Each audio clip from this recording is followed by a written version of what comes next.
If the man you love looks you in the eyes and swears he's hundreds of miles away, but you see him holding another woman's hand just down the street, which part do you believe, the eyes or the lie? It was a rainy Thursday afternoon when my life tilted on its axis. I was in the kitchen, chopping carrots for dinner, the warm scent of chicken broth filling the air. Outside, the rain tapped against the window like 1,000 tiny knocks. Mark, my husband, had left that morning for what he said was a 3-day business trip to Chicago. He kissed me on the forehead, briefcase in one hand, suit jacket draped over the other, and said, "I'll call when I land." After 7 years of marriage, I had learned to live with his frequent travels, or at least, I thought I had. The phone rang. I smiled, expecting it to be him. But it wasn't. It was Linda, my oldest friend since high school. "Claire." Her voice trembled, almost breaking. My heart tightened. "Linda? What's wrong?" She hesitated. I could hear the hum of background noise wherever she was. I don't know if I should tell you this," she said, almost whispering. "Tell me what?" I demanded, setting down the knife. "I'm at the Hilton downtown. Claire, I just saw Mark, but he wasn't alone. He was with a woman, and they were holding hands." For a moment I thought she must be mistaken. "That's impossible. He's in Chicago." "I thought so too," she said quickly. "But I swear I'm looking at him right now. He's here, in our city, and he's not in a meeting." The sound of her words hollowed out my chest. My fingers went cold. The knife slipped from my hand and clattered against the cutting board. "Don't tell anyone else," I said, my voice unsteady. "I won't," she promised. "But Claire, you need to see this for yourself." After we hung up, I stood in the kitchen staring at the half-cut carrots. Memories flooded in. Mark laughing at our wedding reception, Mark holding my hand when I was sick, Mark whispering promises on our anniversary. Every memory now felt tainted, as if they belonged to someone else's life. I should have seen the signs. The late nights at the office, the phone calls he took in the hallway, the unexplained charges on our credit card, the time he smelled faintly of perfume and claimed it was from a coworker's hug. I brushed it off each time, telling myself not to be paranoid. But now I couldn't ignore it. Something inside me shifted. Instead of crying, I grabbed my purse and coat. I didn't even change out of my jeans and loose sweater. I locked the door behind me and drove downtown, rain streaking the windshield like tiny rivers. My hands gripped the steering wheel so tightly my knuckles turned white. When I reached the Hilton, I parked a block away. The revolving glass doors shimmered under the yellow streetlights. People bustled in and out, dragging suitcases, chatting into phones, laughing. I wondered how many of them were living a lie, just like me. Inside, the lobby smelled faintly of fresh flowers and expensive perfume. My heels clicked against the polished marble floor as I scanned the area. And then I saw him. Mark was at the far end of the bar, his tie loosened, his hand resting over the hand of a woman with sleek dark hair. She leaned toward him, smiling with an intimacy that stabbed me in the gut. He said something that made her laugh, a sound soft and private. I froze. My first instinct was to run. But another voice in my head whispered, "No, you need proof. You need the truth burned into your eyes so you never forget." I moved quietly to the shadow of a large potted plant. My phone shook in my hand as I pressed record. I zoomed in, capturing the way his thumb stroked her skin, the way he leaned closer when she whispered in his ear. After several minutes, they stood. She slid her arm through his, and together they headed toward the elevators. My stomach churned when I saw him press the button for the 14th floor. I waited for the next elevator, my pulse racing in my ears. On the way up, I gripped my phone like a lifeline, rehearsing what I might say if I confronted him. Would I scream? Would I cry? Or would I just walk away? The 14th floor was hushed, the thick carpet muffling my footsteps. The hallway smelled faintly of vanilla and disinfectant. I followed the faint sound of laughter, his laughter. At the end of the hall, I saw it. A door slightly ajar. I approached slowly, my heart pounding so hard I thought it might burst.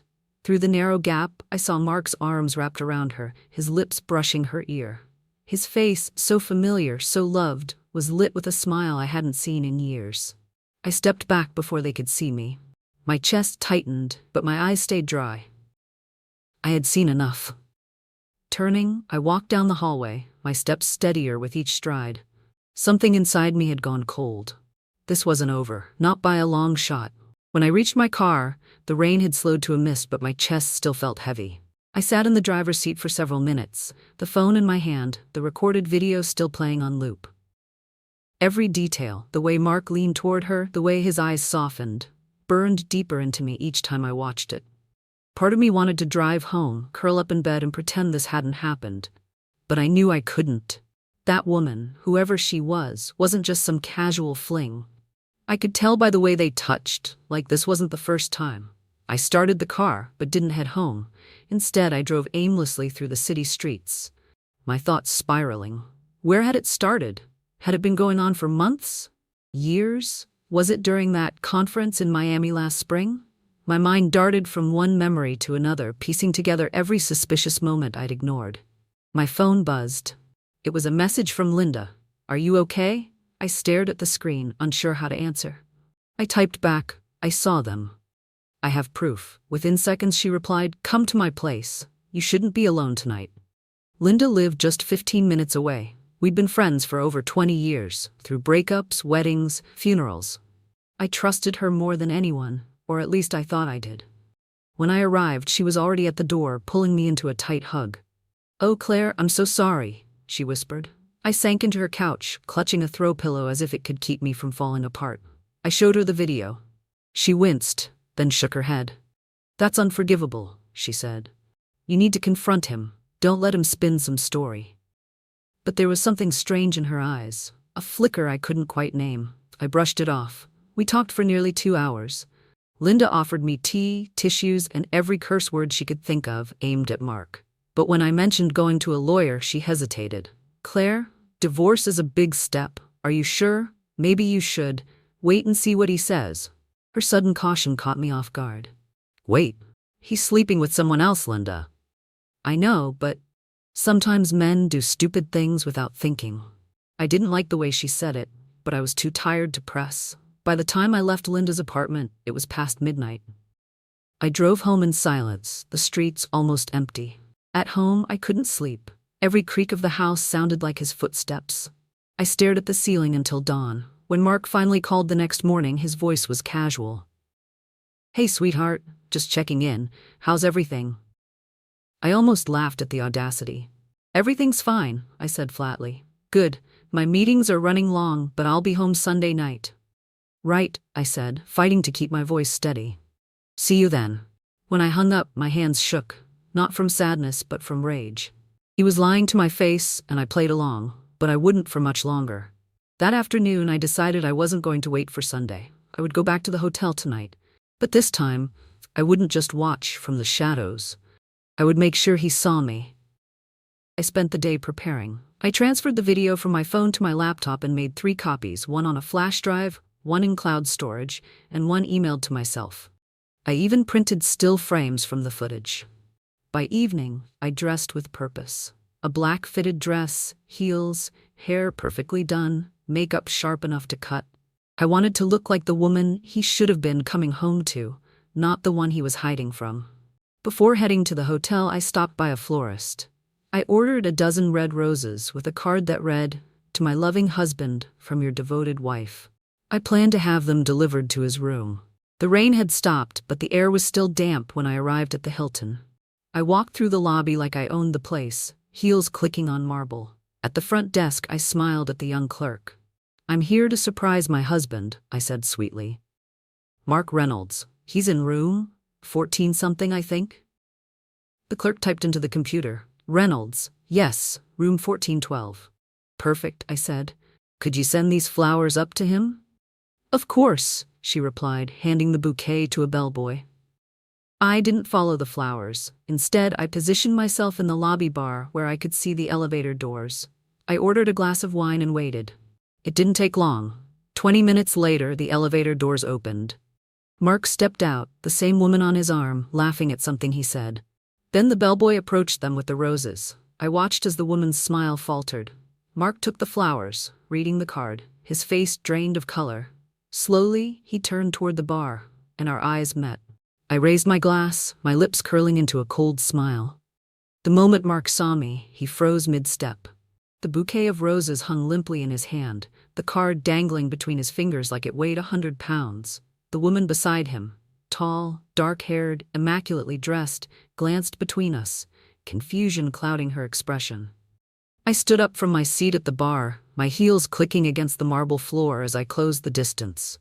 The low hum of lobby chatter seemed to fade.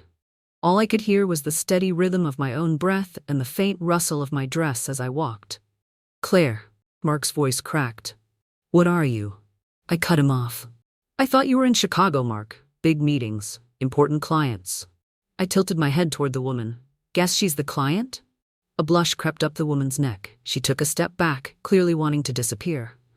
"I should go," she murmured, but I stepped into her path. "Oh no, you stay? I'd love to know who you are."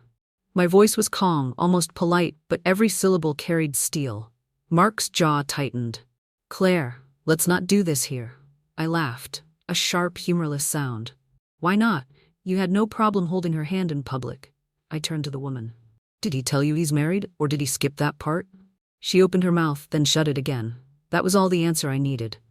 By now, people in the lobby had begun to notice.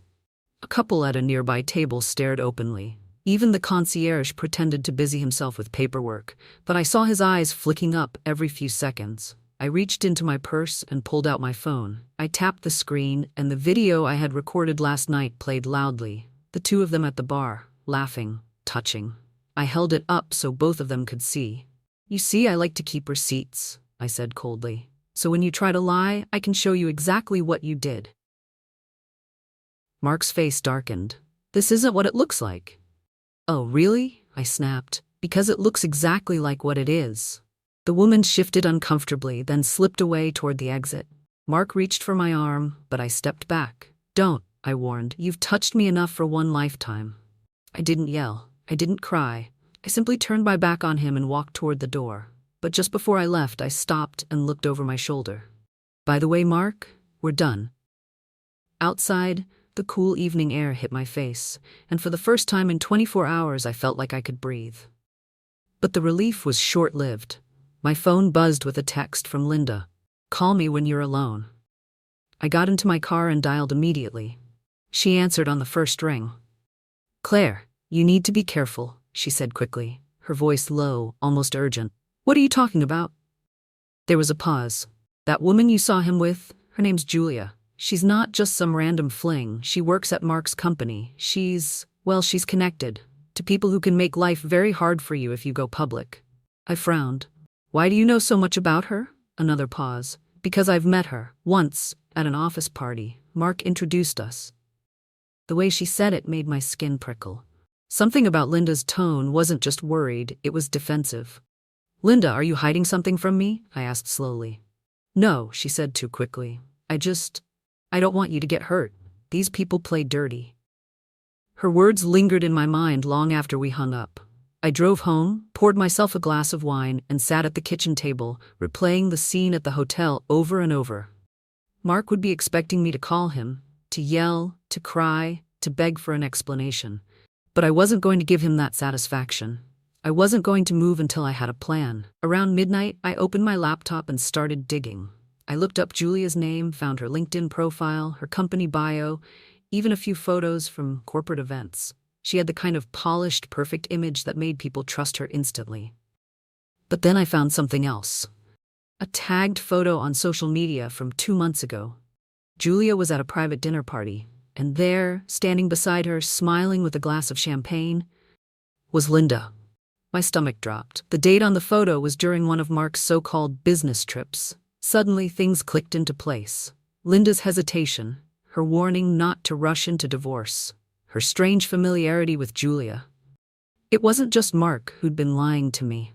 I stared at the photo on my screen, my mind reeling. Linda, my best friend, smiling beside Julia, the woman who had just walked out of the Hilton with my husband. The caption was simple: private dinner, unforgettable night. Unforgettable for who? My first instinct was denial. Maybe Linda had just happened to meet Julia at an event. Maybe it was coincidence. But deep down, I knew better. I had been ignoring my instincts for far too long, and it had cost me my marriage. I wasn't going to make the same mistake again. I zoomed in on the photo, studying every detail. The background wasn't a restaurant. It was someone's home. Expensive artwork hung on the walls, and a grand piano gleamed under the chandelier. Whoever hosted that dinner was wealthy, and Julia was clearly comfortable there. I closed my laptop and leaned back in my chair. My phone sat on the table like a loaded weapon. I could call Linda right now, demand an explanation, but something told me I wouldn't get the truth that way. Instead, I decided to watch, to wait, to collect more than just one photo. Over the next few days, I kept my routine as normal as possible. I went to work, answered Mark's occasional texts with short, neutral replies, and avoided Linda entirely. But at night, I dug deeper into Julia's life. Through public records, I found out she had recently bought a condo in the most expensive part of the city. The down payment alone was more than most people's annual salary. Her job title didn't quite explain how she could afford it. I also discovered something else. Julia's condo building had a private underground garage, and one of the registered vehicles was a black Mercedes, the same car I had seen Linda driving once when hers was in the shop. The knot in my stomach tightened. On Thursday evening, I made a decision. I drove to Julia's building and parked across the street. I waited, my hands gripping the steering wheel, my eyes fixed on the entrance. At 7:42 p.m., the black Mercedes pulled in. I leaned forward, my breath catching. Linda stepped out, carrying a tote bag. She entered the building without looking around. I stayed for another hour, my mind spinning. Was Linda visiting Julia because of Mark? Or was there something else? Something even worse? The next morning, I decided to test her. I called Linda and asked if she wanted to have lunch. "Oh, I can't today," she said quickly. "Busy at work." "Right," I murmured. "Must be exhausting, all that work." There was a pause on her end. "Claire, are you okay? You sound different." "I'm fine," I said. Better than ever, actually. After we hung up, I knew two things for certain. Linda was lying to me, and I was going to find out why. That night, I called in a favor from a colleague whose brother worked in private security. He agreed to run a discreet background check on Julia and anyone closely connected to her. When the report came in the next day, I sat at my kitchen table, heart pounding as I flipped through the pages. The first few confirmed what I already knew. Julia worked at Mark's company, had recently bought the condo, attended high-profile events, but the last page nearly made me drop the folder. According to financial records, Julia had received several large wire transfers in the past year. The sender's name? Linda Matthews. I leaned back, my hands trembling. This wasn't just about Mark cheating. Linda was financially tied to Julia, and those private dinners? They weren't coincidences. They were planned. The next time I saw Linda, I wasn't going to confront her with suspicion. I was going to confront her with proof. I didn't sleep that night. The report sat on my kitchen table, pages spread out like puzzle pieces I could finally put together. Linda had been funneling money to Julia. Julia was with Mark. And Mark had been lying to me for who knows how long. But the question that gnawed at me was why? Why would Linda, my best friend of 20 years, be paying the woman my husband was cheating with? By morning, I knew I couldn't wait any longer. I called Linda and told her we needed to meet. "What's going on?" she asked, trying to sound casual. "You tell me," I replied. "Dinner. Tonight, your place." She hesitated, then agreed. That evening, I arrived at her apartment, armed with the report in my bag and a determination that felt like steel in my bones. Linda opened the door, smiling too brightly. "Wine?" she offered. "No," I said flatly. "I'm not here to drink." We sat across from each other at her dining table. She fidgeted with her necklace, eyes darting everywhere but my face. "Linda, how long have you known Julia?" I asked. She blinked. "I told you I met her once at an office party." I slid the printed photo across the table, the one of her and Julia at the private dinner. "Try again." Her face paled. She reached for the photo, but I pulled it back. "And while you're at it," I said, pulling out the report, "maybe you can explain why your bank account shows multiple wire transfers to her." The silence stretched until it felt like it might crush us both. Finally, Linda spoke. "It's complicated." "Make it simple," I snapped. She let out a long breath as if deflating. "Julia isn't just Mark's mistress. She's my half-sister." The words hit me like a slap. "You're what?" "She's my father's daughter from an affair he had years ago. We didn't grow up together. We barely knew each other. But when she moved to the city, she reached out. She said she was struggling. I wanted to help. I stared at her, trying to process it. So you gave her money, and she repaid you by sleeping with my husband? Linda shook her head quickly. I didn't know about Mark, not at first. I swear. But a few months ago, I found out. She told me she was seeing someone. When I realized it was him, I told her to end it. Clearly, she didn't listen, I said bitterly. Linda leaned forward, urgency in her voice. Claire, you don't understand. Julia is dangerous. She's not just some naive girl. She knows things about people in high places. She uses those secrets to get what she wants. And now she has something on Mark. A chill ran through me. What could she possibly have on him? Linda hesitated. I think it's about the company, financial stuff, illegal deals. If she exposes him, it could ruin him and you. I sat back, my mind spinning. So this wasn't just betrayal of the heart. It was betrayal with consequences that could destroy my life beyond the marriage. Why didn't you tell me sooner? I demanded. Because I was trying to fix it without dragging you into it, she said quietly. I thought if I paid her off, she'd walk away. I laughed, but it was hollow. You don't pay off people like Julia. You just teach them you're willing to pay. We sat in tense silence for a moment before I stood. Linda, I appreciate the truth, finally, but I can't trust you anymore. You should have told me the second you knew. She reached out as I turned to leave. Claire, please, don't go after her. She'll chew you up and spit you out. I pulled my arm away. Maybe. But at least I'll go down swinging. When I got home, I didn't cry. I didn't even feel heartbroken anymore. I felt clear. I opened my laptop and began writing an email to Julia. If she wanted to play games, I was ready. The email I sent to Julia was short and sharp. We need to talk, face to face, tonight. You choose the place. She replied in less than 10 minutes. Rooftop bar at the Avalon Hotel. 9 p.m. I arrived early, dressed in the same black dress I had worn to the Hilton the night I exposed Mark. This time, it wasn't for him. It was armor. The elevator ride to the rooftop felt endless, each floor bringing me closer to the woman who had turned my marriage into a battlefield. Julia was already there, sitting at a table near the edge, the city skyline glittering behind her. She looked exactly as she had in the hotel lobby, perfect, poised, and entirely in control. Claire, she said with a faint smile, I wasn't sure you'd actually come. I wasn't sure you'd actually answer, I replied, taking the seat across from her. We didn't waste time. I know about the money from Linda, I said. Her smile didn't falter. Of course you do. She's a terrible liar. And I know you've been using Mark, but what I don't understand is, why? Julia leaned back, swirling her wine. Men like Mark are predictable. He wanted excitement. I gave it to him. In return, I got information. Valuable information. My stomach tightened. Information about what? The company. Offshore accounts. False invoices. Enough to make the SEC very interested. I stared at her. So this was never about love, she laughed softly. Love? Please. I don't even like him, but he was useful. And when he wasn't, I was ready to move on. That's when Linda got nervous and started paying me to disappear. Her words burned in my chest. So, you played all of us.